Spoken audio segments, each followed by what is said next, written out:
For my video, I want to emphasize on two major components that I've learned throughout this class, and that is knowledge and exposure. I want to start off talking about one of our readings about white fragility that we discussed in class. And the reading is basically talking about white Americans having these protective pillows, which makes it hard for them to be exposed and learn more about racism and diversity. That reading reinforces the idea that white Americans are shielded off from diversity, and which makes it harder for them to connect and understand the struggles that other minorities go through. With that being said, it's hard to just say that in order for white Americans to better understand other races, it's important that they attend to a diversity course, because not all courses talk about racism and white privilege, because it's a sensitive topic and people get defensive, and it's just hard to redirect that conversation to where it's supposed to get. That being said, who do we blame for the color line still existing and being reinforced? Do we blame the individuals? Do we blame their families for still implementing this white supremacy years after years? Do we blame the chronological time of the Anglo Saxon supremacy in Europe being what stemmed off this white privilege? It's hard to say, but that's not what we should really focus on, because that's something that we just need to accept that is and can't continue to be. What we need to focus on is how we could change things. How can we change people's views to see that there is more than just color, that there's the importance about their culture, the importance about their traditions, and the importance of connecting to one another to better understand who we are and where we come from.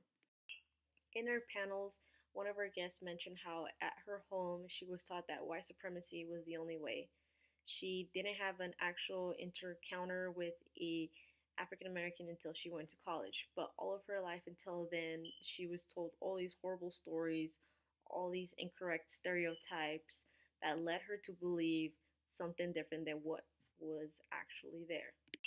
Going to college was a huge step for her, because she made sure she exposed herself to diversity to learn more about different cultures and better understand these people instead of believing what her parents and family had told her.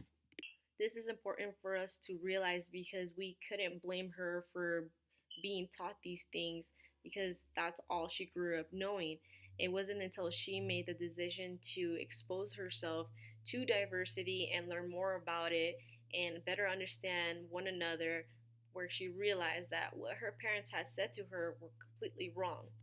This is why I want to emphasize an exposure, because it's important for us to be exposed to diversity so we're able to connect to one another and understand each other on a deeper level, something that there's times that ebook can't teach us. And that's why it's important for us to put in that effort to be in an environment where it's not just people of our own culture, but people of different cultures. In class, Jody mentioned that he would send his kids to Trainer and Hug so they could be exposed to more ethnic groups and learn more about their culture through that exposure. And there was a student that mentioned that by him doing that, isn't that reinforcing the color line? I would have to disagree, because it's not that he's separating them from white students. What he's doing is exposing them to more diversity. And at Trainer Hug, there are still some white students that attend those schools, but this would be so much harder if Jody would send his kids to Spanish Springs.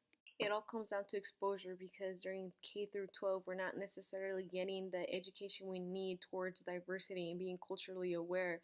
And that's why I think that exposure plays a big role in identifying who we are and where we come from and learning about different ethnic groups.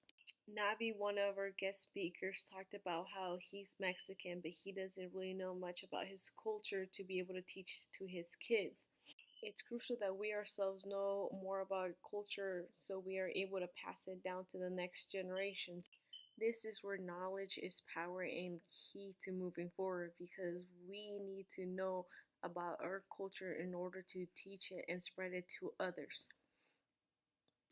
I know celebrating diversity is really hard, especially now that Donald Trump is our president, because he really reinforced white supremacy by talking down on a lot of different ethnic groups. Not only that, but Donald Trump tried to generalize all of these bad stereotypes, and that caused a lot of rage and racism to be exposed. Even though it seems tough to do it while Donald Trump is our president and we're taking a few steps back instead of progressing, it's something that we need to do. We need to have the knowledge and exposure to open people's mind to diversity. In order to move forward, we need to reconstruct and model how society sees diversity as a whole, and we need to push it towards something more positive. When you think about it, yes, it does seem like it's this huge movement that is impossible to do overnight, and it's not that this is something that's going to happen right away, but it's those first steps into a big change that we are supposed to be pushing towards too. You must have that knowledge and exposure as a background to understand yourself and develop your own identity in order to be able to be open minded to different ethnic groups.